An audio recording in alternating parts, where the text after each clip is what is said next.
السلام عليكم والحمد لله رب العالمين والصلاة والسلام على نبينا محمد وعلى آله وصحبه أجمعين. We are here in another edition, another episode of KeenOnDeen, and we have with us brother Taalib Alexander. Assalamu alaikum wa rahmatullah. There you go. He's agreed to talk with us on the topic of racism again, as a continuation of this narrative, as we already know, of the video that became viral. Don't be black video, you can call it. Let's call it the Don't be black video. Don't be black. That was a message of that video, and it has brought up the topic of racism, the topic of Muslims, how Muslims see each other from different demographics, and the main purpose of these interviews, as of all these topics on KeenOnDeen, is not necessarily to focus too much on the problems at hand, but also to try and use this discussion to bring about solutions.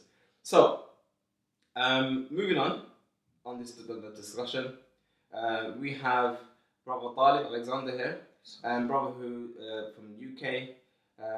If you can give us a bit about your background, where you're from, and help anything that's relevant to this discussion. Sure. Alhamdulillah wa salatu wa salam ala rasulillah wa ala alihi wa sahbihi wa sallam wa ba'd. First of all, before I commence my discussion, I would like to thank our brother Muawiyah for inviting me here today to join him and yourselves to talk about a very important issue, a very important topic for our community.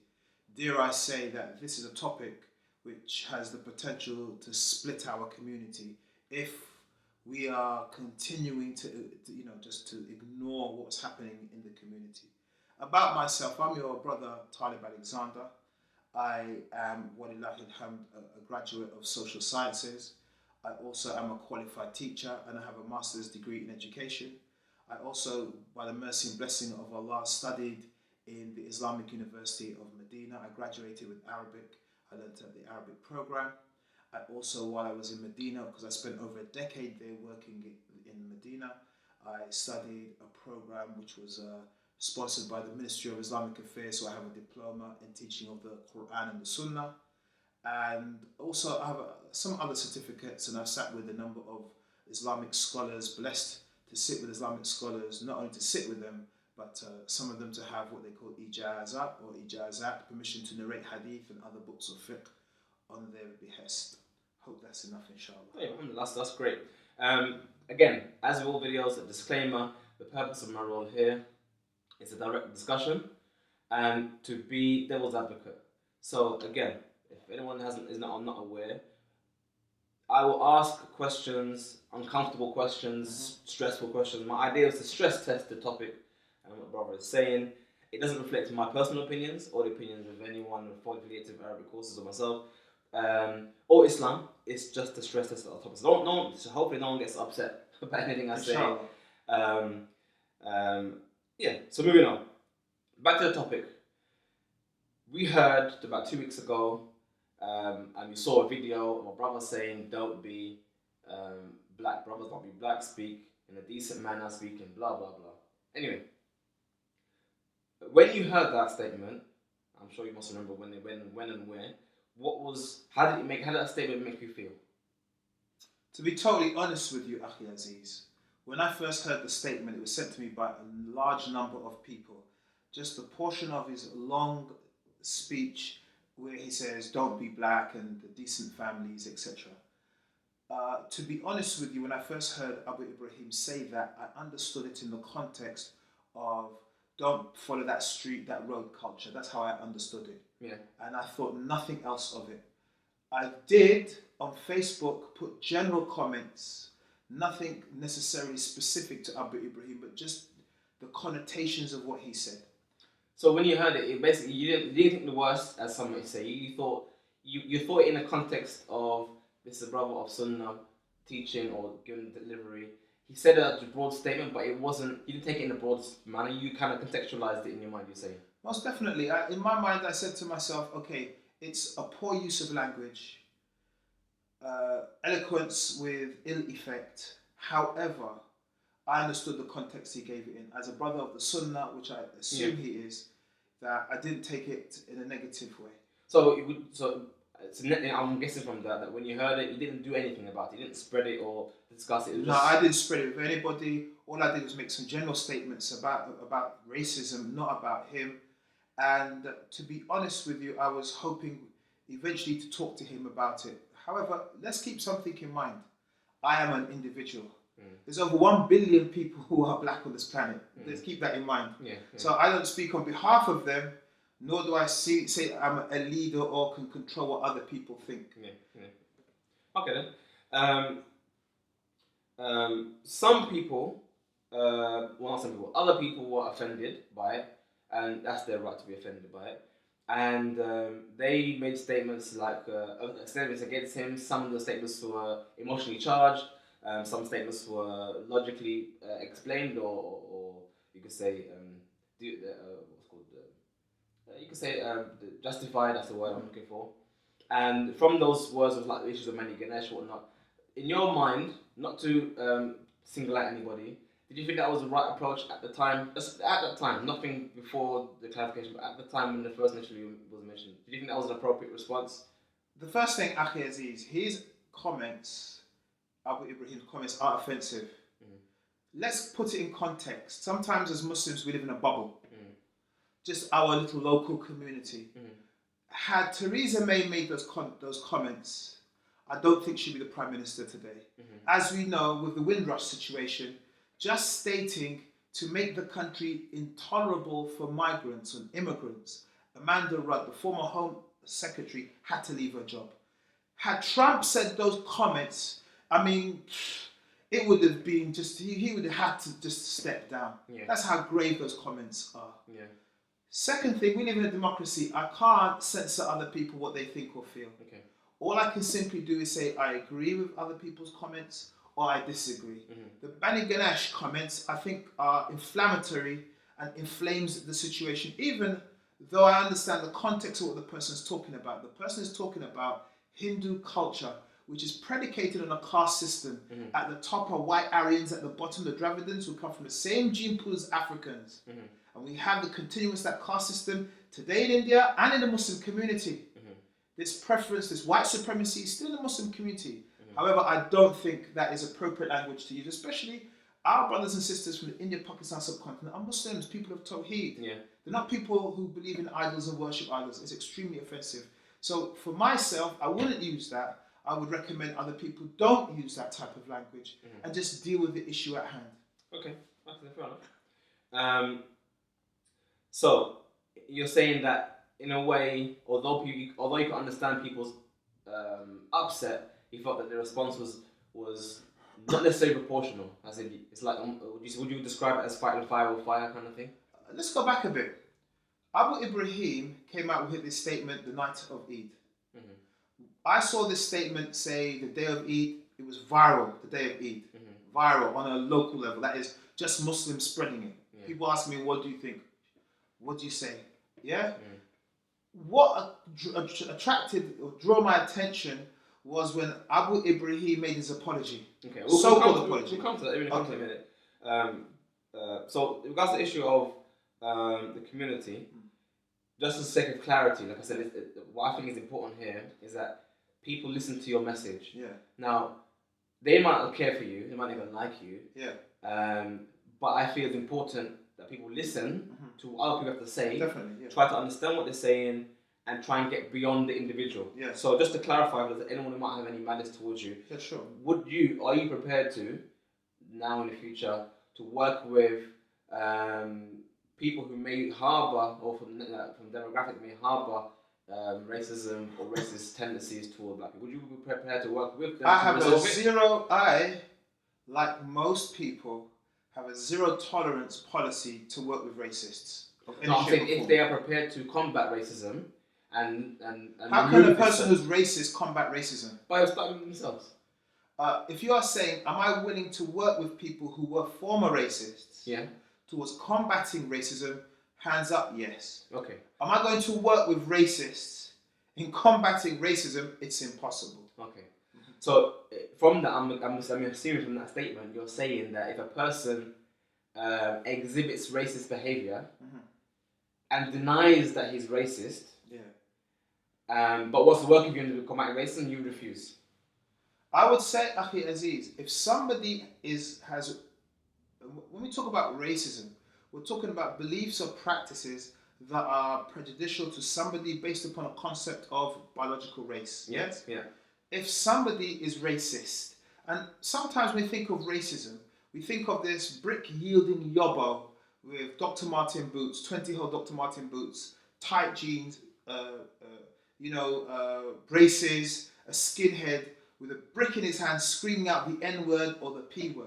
Mm-hmm. That's what's in people's minds. Mm-hmm. Racism doesn't work like that. It's insidious. Sometimes you can't see its manifestations. Mm-hmm. Sometimes we may be racist without even recognizing our racism. Yeah. Sometimes we may have racist beliefs, but they've never come to the fore. We've never interrogated ourselves about racism. Yeah. Sometimes, as we saw with the review after the death of Stephen Lawrence, we saw that the police force was institutionally racist. Mm-hmm. That is, as an institution. Mm-hmm. Racism permeated it in terms of its practices and the understanding of the people in it. Yeah. So some people may be prejudicial like that. Yeah. I'm willing to work with somebody who wants to work on their prejudice. Yeah. Like our brother Abu Ibrahim has prejudices. He still has England prejudices. Mm-hmm. Sorry, you don't want me to go on that topic. Despite apologizing, he has made racist statements after that. I mean, let's not stop. You're talking about a topic I want to get to, which is the definition of racism, which I think is the one of the key points of the interview. What is racism? But before we get to that point, I want to get back to the issue of working with people. So, in conclusion, would you say working with other people who, even if they're not black, even if they might be Asian, Arab, you have no issues with them speaking towards them if it comes to combating the topic of racism?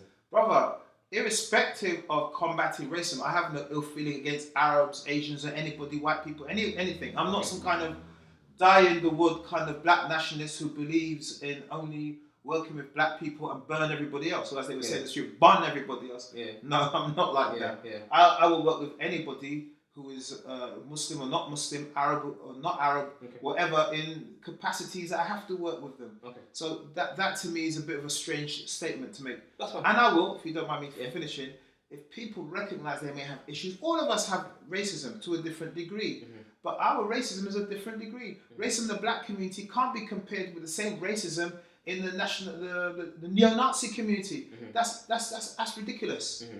People make these kind of bland, banal statements, we all have racism. Yeah, but we have to qualify the nuances of this racism. Mm-hmm. So if people recognize they are racist or may have racist beliefs or they come from a community is racist and they're working on it, they're willing to deal with it, then hey, I don't mind working with them. If not, then how can we work? When I have a zero tolerance policy of racism and you're going to be racist.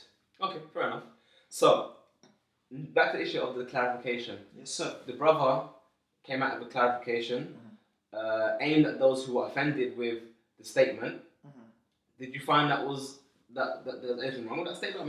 I mean, the initial statement for you wasn't an issue. So was the clarification was that an issue as well? You know, sometimes human beings, you can suspend reality in your mind because it doesn't fit in with the kind of cognitive jigsaw that you have based your life around. Now, when he came out with the initial statement, I thought I put it in a particular context. When our brother made the apology, the first apology, he didn't just make a mistake, he shot himself in the foot. One, he said that black people are sensitive and we have a kind of chip on our shoulder. Of course we're sensitive. 400 years of chattel slavery, who wouldn't be sensitive? The Jewish community, after 5 years with the Holocaust, over 6 million. If you look at the statistics, there's more than 6 million people got killed just because they were Jewish. Mm-hmm. How can you turn to a community like that and say, why are you so sensitive? Get over it. Mm-hmm. Just yesterday, Prince William went to Israel to memorial about the Holocaust, which the Jewish people, quite rightly so, they remember, and it's part of their traditions and their culture. Mm-hmm. We as African people have had 20 million to 100 million die in the Middle Passage. Mm-hmm. That is the Atlantic Ocean. How will we not be sensitive? When we got to England, when we got to America, when we got to France, Germany, Spain, or the Caribbean, our culture was taken from us. How can we not be sensitive? Mm-hmm. I don't know anybody in modern history who experienced what we've experienced. Mm-hmm. So how can you turn around to me and I see myself as a Holocaust survivor and say, don't be sensitive. Then the brother went on to say about a monopoly on racism. First of all, when did we ever say we have a monopoly of racism? If you remember, 2 months ago, there was a discussion during the Windrush fiasco when there was a group of people who have been directly affected by this policy of excluding people who don't have the correct papers. So they came here when they were young, they built this country, they built their lives here. They asked the question, do they have any malice or any issues with people who are migrants from Europe? And everybody said no. So the issue here is, brother, we recognize that there are racism out there, and different communities, the Asian community experience racism, the Native Americans experience racism. However, this is, as it was saying in Arabic, kalimat al-haq yurid biha batil, a statement of truth, what is intended by is falsehood. To say, to belittle and trivialize the racism, till today the statistics point out we are one of the communities, the ethnic minority communities, who suffer most because of racism. The government itself last year put a report, collated all the research, and still we're at the bottom. In every single statistic, we're at the bottom. Imagine, I'm going to give you one statistic. The largest incidence of schizophrenia in the world is found in the Afro-Caribbean community here in the United Kingdom. Not found in Africa. Nigeria has 200 million black people. Not found there. Not found in Brazil, 100 million black people. Not found in America. You have 40 million African Americans and another 30 to 40 million Hispanics who are of African descent. Not found there, but found here in the United Kingdom. How can we not be sensitive? And how can you say to us that you know, this banal statement that, you know, everybody faces racism? Of course, everyone does. But some people more than others. And that was extremely disappointing. So, it's funny, this is actually interesting. So, you're saying you actually weren't even bothered too much about the initial statement, but actually the second statement, which most definitely, yes sir, made a more impact. Yes sir. Okay, so this is the most important part here.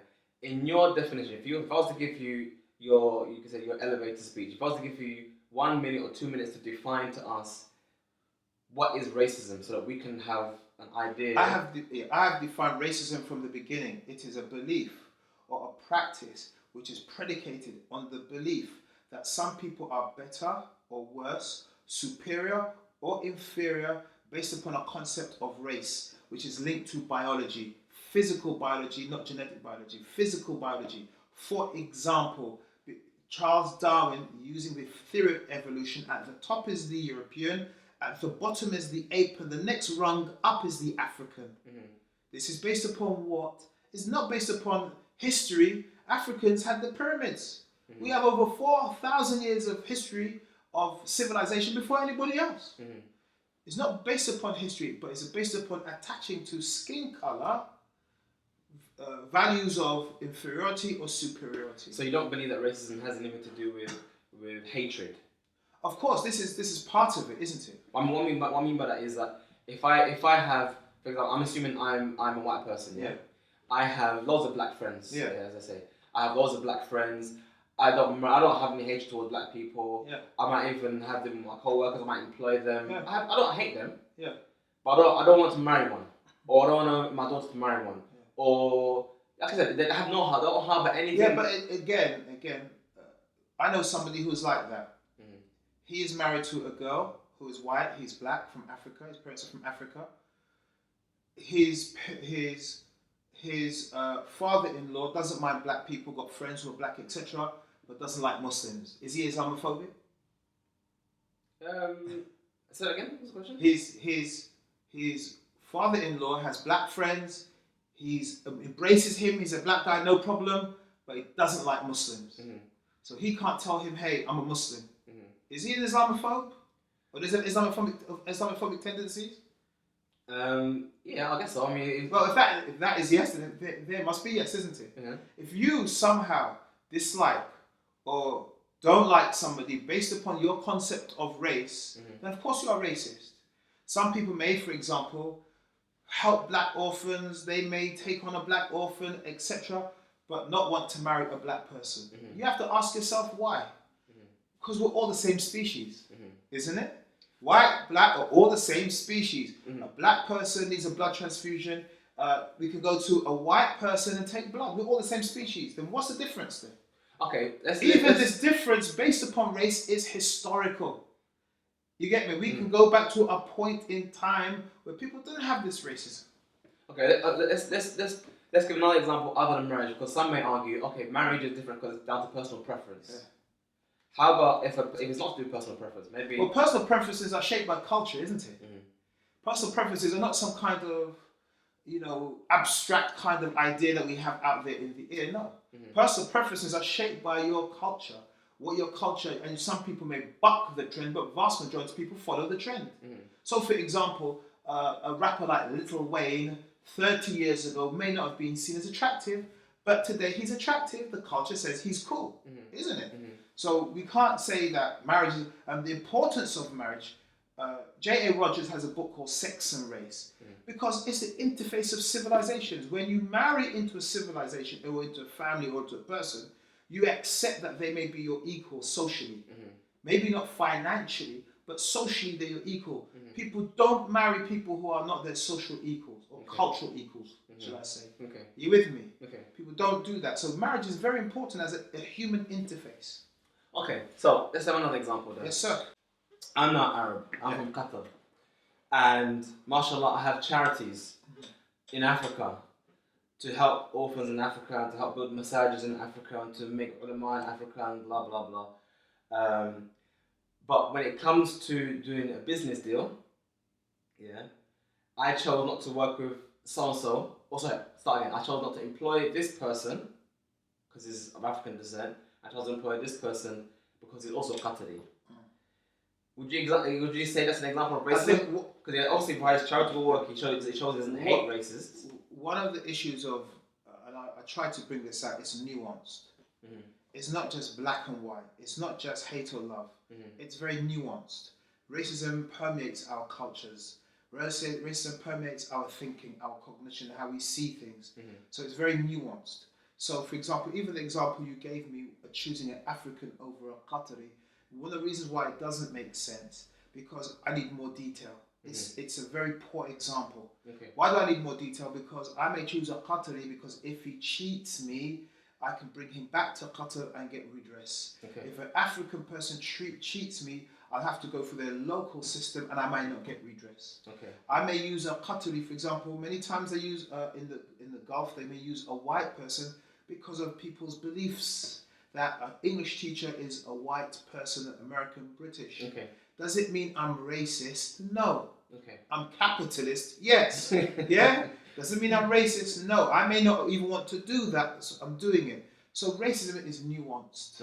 Yeah? So I can be black and I could be from the Caribbean and hate people who are Asian.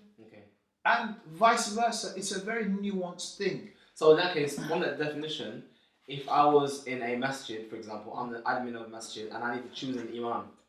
And there is one imam which is qualified but he's from Jamaica. Another imam which is qualified but he's from the same demographic as the congregation. And I've chosen the guy from the same demographic pure not because I love him because he's my people, but purely because I want the message of Islam to be delivered to people who may have issues with him. Is that an example of complacency? Is also racism, or is I would argue, Akhi Aziz, that is what most masajid do. If you want to have an imam, you choose somebody who reflects the community could come to the person, talk to the person and deliver that message. You're not going to choose an imam who people won't gel with. Unless it's a multicultural denomination, then of course you choose whoever you please. But in most circumstances, you're going to look at the demographics. I don't think that's racism there. It's like your first example. Are you with me? And also with racism comes a dynamic of colorism, lightness and darkness. That's another totally different dynamic. I suppose a good example of racism would be you have two imams, and one of them has a PhD in fiqh, the other guy is self-learned. And I choose the guy who's self-learned because, hey, though it's a mixed community, I like his skin colour, but I don't like that guy's skin colour. That's racism. But do you think that people actually make that conscious decision, or do you think that's No, it's in the subconscious, isn't it? It's in the subconscious, isn't it? That's why I'm saying to you, it's nuance. Mm-hmm. To interrogate these ideas. If you don't bring them to the forefront and start looking at them, how are you going to know you have them? Mm-hmm. It's in your subconscious. Mm-hmm. That's where it works. It's a build-up of decades. You're 20, you're 30, you're 40, you're 50. You've been carrying these ideas. You learned them from your parents who didn't know better. Mm-hmm. So they were in your conscious. No, your subconscious. Your conscious will say, I am anti-racist. I hate racism. But your subconscious now, that's where it is. So you're saying, so that's interesting. So what you're saying here is that it's possible for a person to actually be racist and not be conscious of his racism. Of course, like Abu Ibrahim. We are not saying. Let's keep the I apologize. We are saying some of our brothers who entertain this dawah and they come out with things like, don't be black, you're not Jamaican. They need to interrogate themselves. Where they may not intentionally want to be racist. We accept that. You don't have the intent to be racist. However, in your mind, in your subconscious, you are racist. So you need to work it out. So I'll give you an example. I mentioned this example in the interview of Nabil. Sorry. Where when I was younger, I had two friends. One was Filipino, one was Sikh. Yeah. And something went missing. Yeah. And then after they looked for it briefly, they were convinced that I somehow took it. Yeah. Now they were my friends. They had, we were friends before that and we were friends after that. But for some reason they thought I had taken it. Yeah. There was nothing. It wasn't like the case where I was near it or it was purely where is it? Yeah. And whatever it is. Would you say that's a manifestation of an internal prejudice that came through? I would definitely agree with you. But look, again with your example, one of the problems with your example is we're doing forensics here. We're going back pathologically, trying to find the pathology of people, why they do or don't do things and they accept things. And they're not here for us to interrogate them, to ask them questions. Yeah. But I think every black person has a story like that. Yeah. Every black person has a story where they maybe didn't think about it, but when they looked and put the puzzle together, race was very important. Yeah? Does it mean we have a chip on our shoulders? No. It's a legacy. Yeah. So I'm saying, what you're saying to me sounds like, but you should have asked them, why are you of all people, did they believe you took it? I mean, I was 12 at the time, so it wasn't an issue. But on the issue of chip on the shoulder, do you believe that some black people do overuse the excuse of racism in places where it actually isn't? I would argue the total opposite, especially in the UK. In the UK, people are more likely, and the research points to this, to downplay racism, to not get involved with issues of race. And that could be seen in all the anti-racism campaigns. You'll find that black people are never at the forefront. So black people are more likely to downplay racism, not to get involved, even just say, well, hey, this isn't racist. Just so they can just maintain the status quo, just go forward. When our parents came here, they were called racist names in their faces. They just ignored it and moved forward. Well, you're not called racist names anymore. Many incidences of racism, for example, you may have somebody who's well qualified, but they're always bypassed for an opportunity. They just put it down to, okay, maybe it's not my turn. I think black people don't go around saying this is or isn't racism. Even with the Windrush scenario that happened a couple months ago, did you hear people talk about racism? Did black people say racism? No. They just say, well, or discrimination or prejudice, these are loan words or bywords for racism. But very few individuals, I only heard one guy talk about the word racism. More likely to downplay it than actually to say what it is. Okay, so back to the issue of the topic of racism. So your definition of racism is a prejudice or a belief whereby one person is better than the other, and it's not necessarily based on. Let me ask you a question. Would it be fair to say that it's not necessarily to do with the colour? It could be to do with race. What I mean by that is maybe two people are of the same actual colour, but from different races, but still one believes. Or people could be the so-called quote-unquote race, but two different colours. So myself and yourself, for example, we're from the same race, quote-unquote black. I'm lighter than you. So we have colorism as well. But biology, we have thick lips. The nose, everything else tells a person this guy has Africa in his blood. You can see straight away. Are you with me? What I'm trying to get at is it possible that a person has an issue with pretty much every race but his own, as in he believes that he is better a person than others, not to do with the colour, but to do with the race. But that's uber racist, aren't they? Okay. Uber racists are like that, isn't it? So you have Nazis who believe that every single other race is a subhuman, inferior. Okay. That's what Hitler believed. Okay. Other races are inferior, except for their race, the Aryan race, isn't it? Do you believe there's a connection between racism and nationalism then? Of As in my course. nation is better than other nations? Historically, the use of the word race was for nation. Okay. The German race, the British race, the whole concept of race was linked to nation. Okay. You know, even today I saw a debate, a discussion about being English. What is English? People conflate being English, which is national, with a race. England is a territory, a landmass here on this island. It's not a race. The proof of that is Cheddar Man.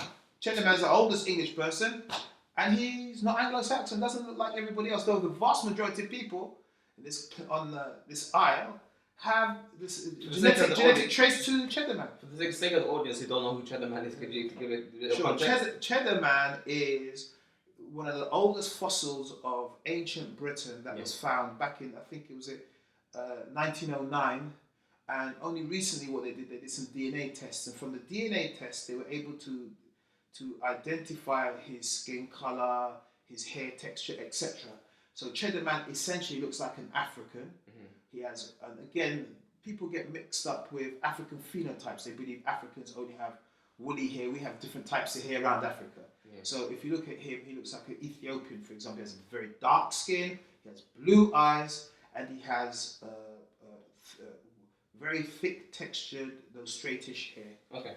And just a side point, because you mentioned this, there was an article in National Geographic recently saying that the most ethnically diverse continent on planet Earth is Africa. Definitely. So the idea that Africa is one kind of demographic. Like I said, Africa is not just one phenotype. Yeah. It's a multiplicity, though genetically it's from the same gene pool, but it's not one phenotype. You can't look one part of Africa and assume on the other side everybody will look like Yeah. Okay then. Okay. So moving on to now I want to now move this discussion more towards now the solution. So based on your experience, do you believe that there is a racist stereotype in the Muslim community from Asia, and maybe include North Africa, I guess, if you want to say that? I think we need to separate the two. I think the issue of racism in the North African community is very different to racism in the Asian community.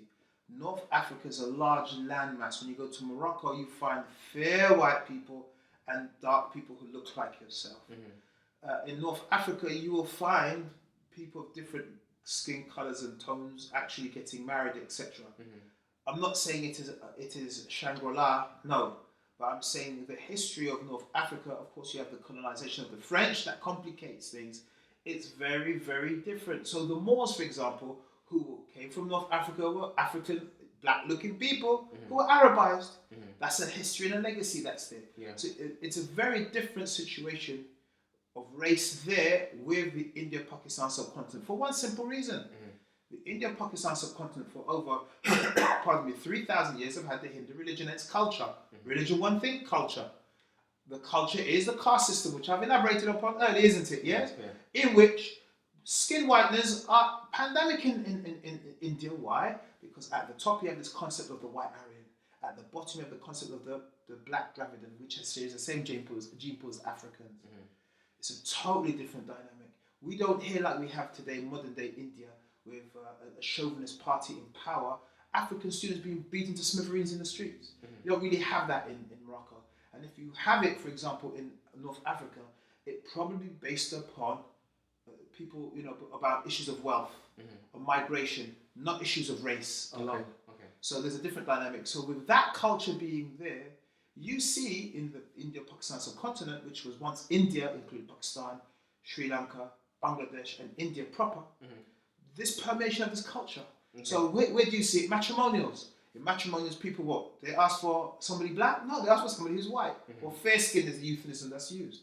So it is something that has been ingrained for 3,000 years. But the question is though, do you think they have a stereotype towards black people then? I mean, that they may if some of them, not like I said, it's important to say we're not saying all, but some may have an idea that subconsciously that black people are lower level or whatnot. I think based upon the permeation of the culture, definitely there's a stereotype. Okay.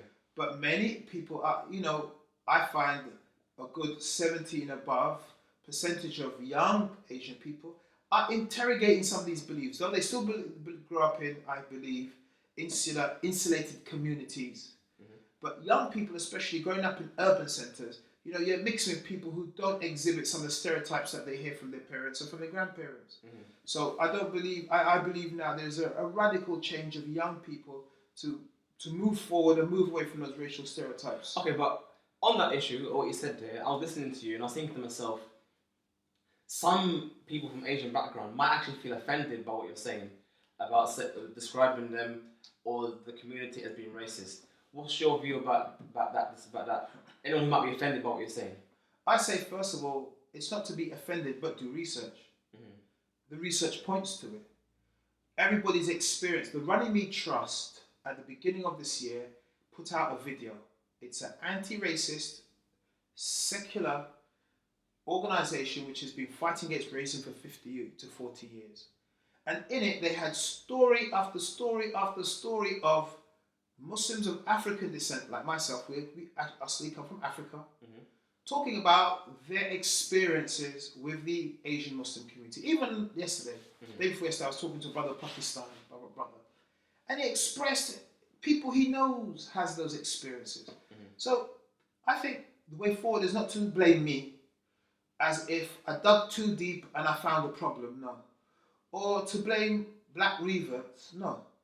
I think what's needed is for us to do a communal assessment. The community needs to assess itself mm-hmm. and see how we can address these beliefs and practices and to go forward. The leaders need to take on board the challenge. If we can speak about Palestinians in Israel or Kashmiris in India, look at the other last month when that poor girl was killed in that temple, the Kashmiri girl. Mm-hmm. If we could take on board those issues of race and nationalism, why can't we take them on board here in the UK? Mm-hmm. Okay, if I'm conflating something, let's do some research. Let's go out as a Muslim community to find out what people are experiencing, what we can do. The imams giving lectures, giving khutbahs, setting up seminars, putting out leaflets. We want to finish this off. Mm-hmm. It can be done. Okay then. I mean, so going back to the issue of the what brought this whole discussion in the first place. Yes, sir. Stop being black. Yeah. Do you think that there's a stereotype, a connective stereotype, which I think Nabil was indicating, and he felt was there, that there's a connection, a mental connection between criminalization or criminal behavior and black people? Do you think one of the biggest problems, most people who talk about this subject have not done any academic study in the subject, whoever they are, especially when it comes to Muslims. First of all, the first big thing is, what is black culture? I make a big distinction between black culture and lumpen proletariat culture on the periphery, which has been amplified. The rappers, the drill, all that stuff has been amplified. We black people, we don't own our means of cultural production. We don't own the television, the cable, the radio, the news, the record stations. We own none of that. So we're not in a position to actually say, well, this is what we want to promote. I was into rap music in the 90s. It's a world apart today. Mm-hmm. In the 90s, we have Public Enemy, the Jungle Brothers, Black Medallions, De La Soul. It's all about positivity. Fast forward to 2018, it's all about negativity. Even if you're somebody, you want to hear positivity, you can't find it. Mm-hmm. You have to scrape on YouTube to find it because we don't own our means of cultural production. Somebody has to say, okay, I'll take my wealth, my own money, and put out my own type of cultural content which is positive for black people, and they can only do it for a limited period. Mm-hmm. However, that negative aspect of black culture is what is being funded because it sells. Mm-hmm. It sells, so it's been funded. So one of the biggest problems, and I'm going to define it now, is looking at black people as if we are a monolith. As if the culture you see on television, every black person follows it. They don't. Mm-hmm. I grew up in a black family. Don't drink, don't smoke, no weed, no drugs. And many people are like that. Mm-hmm. Most black people I know are hard-working people. Mm-hmm. As Brother Musa quite rightly said in his video clip, hard-working people. People who went out and struggled. My mum had 3 jobs, not 1 job or 2 jobs, 3 jobs. Mm-hmm. That's black culture for you. Mm-hmm. What's happened is There's more money at the periphery. I make more money selling drugs. In the 2011 riots, there was a gentleman who was an expert on gangs. He came on and he spoke. He said, look, I'm speaking to young people in gangs. And they say I have two choices. The first choice is work 40 hours a week to get 300 quid or work 2 days a week to get 300 quid. Which you're going to choose?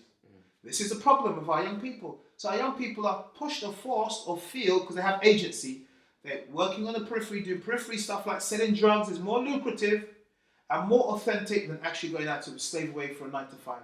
And they know they don't have opportunities out there. Even if you're qualified with a master's or PhD, they believe, quite rightly so, the opportunities are not out there for you. So that aspect of culture, which is a minority, you're saying to me, the 1 to 2 million people of African descent and Caribbean descent, yeah? All of us are involved in drugs? Is everyone involved in drugs? So what you're saying is that stereotype is not justified? Of course, it has no research basis for it. It's a small slice of young people who are in it. Even drugs, as we know, a young guy, 16, goes into drugs, he may go into prison. By the time he's 20 to 23, he quits, he's out. He just leaves that whole lifestyle. So it's not something perpetual. So a small slice of people are in that lifestyle. You need to address those small slice of black people, not to believe that small slice is all of black culture. Okay, on the fair side then, do you believe that black people have stereotypes towards Asians then? I would say to you, first of all, most black people don't mix with Asians anyhow. For example, I was a Christian, I never met a Jew in my life until I went into college. Most black people, the only interface we have with Asians is going to their places of business. What you're having now is a trend where Asian young kids are becoming part of the general culture that's around. There is a general multicultural culture in places like London and outside of that. It's an urban culture. Part of it is rap, part of it is grime, but it's not all criminality. Are we going to say all the young people in England, in London, are criminals? Only an idiot will say that. Not even during the 2011 riots, the government said that. It's a small group of people who may be criminalised, but there's a general urban melting pot. The dominant accent or dialect of London 50 years ago was Cockney. Now it's multicultural vernacular English, which at the basis of it is Jamaican vernacular English. So it's become multicultural. So what you're having now is more Asian youth and black youth mixing. Because again, another point I want to make, black culture is universal, and the reality of that is rap music. You have rap music all over the world. Our culture, every aspect is all over the world. We embrace everybody, but not everybody embraces us. So are you somehow suggesting that black people are not racist then? No, I'm not saying we're not racist, but we're more universal than many other groups. Okay, then. So if you're saying that they're not racist, that you're not denying that black people have racism. Yeah, sure. What about those who say, okay, look, brother, why are you making this big deal? Asians have racism, Arabs have racism, white people have racism, even black people have racism. What's the big deal? Because we are Muslims. We know Allah says in the Quran, indeed, we have created a male and female pair. Indeed, the most honorable in the sight of Allah is the person who has the most taqwa. And Allah tells us in this same verse, I'm trying to translate it in my head as I say it, that He created us, different races, different groups, different people, for ta'aruf, to get to know each other, not separation. We believe in that. Am I right or wrong? Yeah. Also, the Prophet told us about racism, that the person who calls to asabiya, that is racism, nationalism, others padendium, and don't honeycoat it. We have from our beloved Prophet ﷺ so many hadith that censure racism. We have the example of the Sahaba where they intermixed and against racism. This is part of our deen. So we can't be people who take a bit of the deen and leave a part of the deen. So okay, we pray, we fast. When it comes to racism, we're on that kind of Aryan culture. We can't do that. Okay. We have to take Islam lock, stock and barrel. Okay, fair enough. So to draw it to a conclusion, or yes. drawing it to the end, with regards to the community, Which community? The Muslim community, sorry. Muslim community. What do you believe the leaders of the community, be it the imams or the cultural leaders and the ulama, what can they do to combat racism? What should they do to combat racism? First of all, Akhi, I don't think I have that knowledge or expertise to come out and make a bold prescription for the whole community. Okay. Secondly, we are not a monolith. I am a Caribbean revert. There are people who are Pakistanis, me poor Pakistanis, people who are from other parts of Pakistan. Same with India. We have so many different communities. However, what we have to understand, as a community, if we want to be a community, we have to do something about racism. Otherwise, which I think some people are happy with, each community will do their own thing. When there is a problem with that community, we can't expect other Muslims to help us out, even on the basis of Islam. So I'm a black revert, I'm in my community, do my thing. If somehow, for example, the Pakistani community, the EDL start doing campaigns against them, I'm going to say, hands up, boy, it's not my business. I'm here, I'm black, doing my thing. Let the EDL do with you guys. You got your resources, you deal with it, I'll deal with it. And I don't think is that what you saying? And I don't think anybody finds that kind of idea. So you're saying that they accept. So you're saying as a narrative, then Muslims need to find a solution collectively to deal with it. Otherwise, that's the end result. You're saying. Of course, if we don't, then to a degree we are like that. It's easy to divide and conquer, isn't it? It's very easy for outside forces to play one against the other. It's easy for outside forces to just totally take one out and not the other. For example, the racist narrative of the EDL is not anti-black. The EDL are so sure and they're so certain and they make sure that there's no anti-black narrative. Even Tommy Roberts, I've heard him multiple times say how blacks are complaining about Pakistanis, are complaining about Muslims. They're very sure in that narrative, yeah? And what they do, all their efforts are based about agitating Pakistanis and Bengalis, never agitating blacks. Good example, we have a large revert community in Brixton. I've never heard of those guys saying we're going to do a march on Brixton Mosque. Have you heard that before? No. Have you ever heard of any other revert community? We'll go to Handsworth to have a demonstration there. Have you heard that before? No. So if we're not careful, everybody will be happy. Every party, every group will be happy with what they have. So I'm black revert, I'm doing me. Well, if you have demonstrations, you guys sort it out. If they come to us, we're going to deal with it our way. Do you know what I'm saying? Yeah. We're going to have tafarruq in the community. Okay. This tafarruq is censured by the deen. This splitting and separating is not part of Islam. So you don't have any suggestions that you could put forward? I think first of all, Akhi, those brothers who are supporters of our brother, that they need to embrace the fact, to not be in denial. They need to embrace the fact there's a problem. And embracing the fact there is a problem, let's be now not just abstract or academic about it, but let's now start to do things. Let's start to have conferences. Let's start to have seminars. Let's start to have leaflets. Let's start to have, try to do workshops, going into the communities, going to do workshops for the faith leaders as well. But some may say, okay, you might do workshops and stuff to do with the community about racism, but all you're going to end up doing is preaching to the convinced. How do we address those who... If the people were convinced, we wouldn't have so many horror stories of reverts like myself and yourself who come into Islam and feel like they want to leave Islam or join another sect of Islam because how they're treated. This has not got better over 20 to 30 years. It's actually got worse. Even such that revert kids don't want to have anything to do with the Muslim community because of this reality. Teenage Muslim kids don't want to have anything to do with the Muslim community because why? When you ask them men are racist. Even migrant African kids, like from the Somali community, everybody has their horror stories. So if we keep on, that will keep on. So, okay, if you support racism in a scale of 1 to 10, where 10 is Tawheed and 1 is removing something harmful from the street, where would you gauge? Actually, when you talk about Tawheed, people have this concept of Tawheed excluding Allah's capability of creation. Allah is Al-Khaliq, part of Rububiyyah, yes? Who created black and white? What does it say about your understanding of Tawheed if somehow you hate the khalq that Allah created?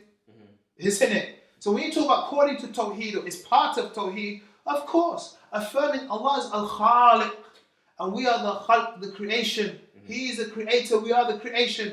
That we have to understand, if He created all of us in a perfect form as we are, you can't say, I hate this person because of their race. So it goes back, the dham here goes back to the creator. So has Allah made me imperfect because I'm black? So that's what you're saying. So you're actually suggesting that this belief of superiority between races as actually an indirect dig at the belief in Allah's Well, that's what creation. Imam al-Albani said. Okay. Imam al-Albani said that whoever has a problem with the person's his brother's skin color has a problem with the one who created him. I didn't say that.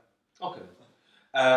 In that case, I asked you already about what would you suggest to monarchies. What can they do to combat racism? And you mentioned what you mentioned.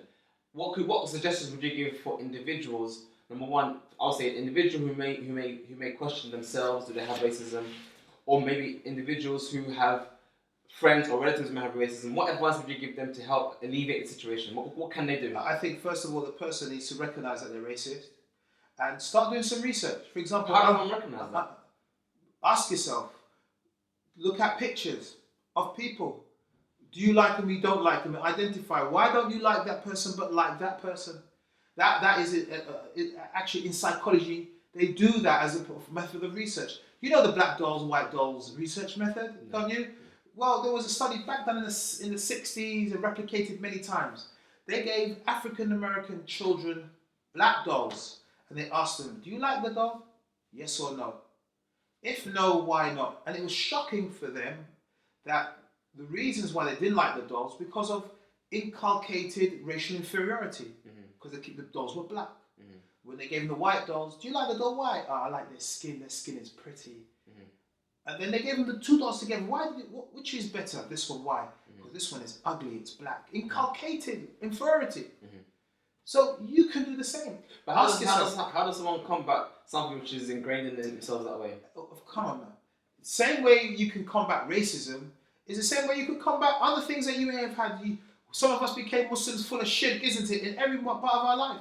Did we change our ways? Did we understand what is Tawheed and implemented Tawheed? Isn't it? So you're telling me something which is much less than that. Racism is much less than shirk. We can't address that. We can't address it if we don't want to address it. So you're literally saying that if a person does exhibit some feelings towards other races which are negative towards them, that they should make active effort to combat those feelings. Ask themselves why. There may be a reason why, because when they were young, altercation happened between them and that person of that race. I'm not saying you'll ever get rid of it, but look at this. In 1960s, the law was segregation. Separate toilets, separate fountains, separate food halls. Today, America elected a black president.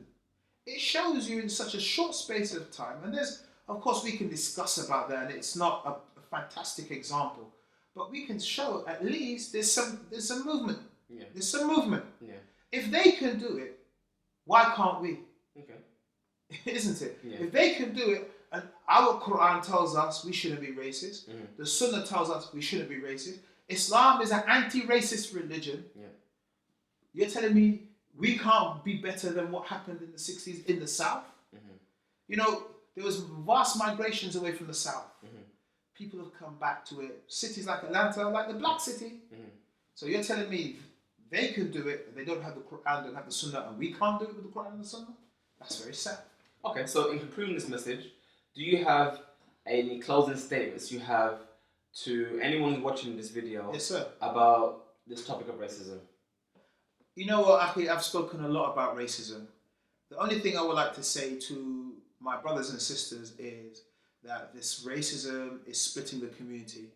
It's harming lives of people who are at the end, that they suffer from racism, especially reverts like myself, who are black. They come into Islam and they are shunned from the community because of their skin color or the geographic where they come from. I want to say the future of our community can be, affected by us not dealing with this, because what's going to happen is we're going to have a large number of reverts, not even reverts, because our children are born in Islam. Yeah. People are born in Islam whose parents suffered that racism and don't want to have anything to do with the Muslim community. They want to benefit from the community, they want to be affiliated with the community, and they're doing their own thing. And this separation is not something which the Sharia Islamic law encourages or sanctions. And that's what I want to say. And I hope that sends a message. Exactly. And I'll just add one little story to this. What you mentioned there about being shunned. There was one child who used to attend our madrasa, and he blew up. And literally tears. He was so upset. He didn't want to come back to madrasa again. said to his mama, I thought, what happened to him? I was literally I was worried. What just happened to this kid? And well, it turns out that one of the other kids, in jest, the kid didn't mean anything bad about it, but in jest, called him a Russian spy because he's Ukrainian. And he felt so offended by that because he was only Ukrainian in the Medrasa that he didn't want to come back to Medrasa anymore. And it hit me quite hard, personally, because, like I said, when it comes to these issues of racism, sometimes, like me personally, I believe, about myself, I become a bit thick-skinned to the topic. I can hear comments and not think anything of it. I don't like it, but it's just what it is. Whereas, again, this kid, his mum was a revert, so he's almost technically new to Islam. He's a young kid, and he's heard him being called a Russian spy, and he literally wants to come away from the Book of Allah, from this comment, and it just shows how sensitive a person could be to this topic of being marginalized. Akhi, there are many adult Muslims who experience the same thing. Before Islam, everybody's around you. When you become Muslim, nobody wants to know you. When you go to certain masjid, people just look at you. You feel alienated. The horror stories are many. And we have, many young people go to Muslim schools. They are called all kinds of racist names. So they hate particular ethnic groups of the Muslims. They want to have nothing to do with them. It's up to us. Do we want to perpetuate this, keep it going? We're happy with it? Or do we want to change? I personally am not waiting for the Muslim community to change.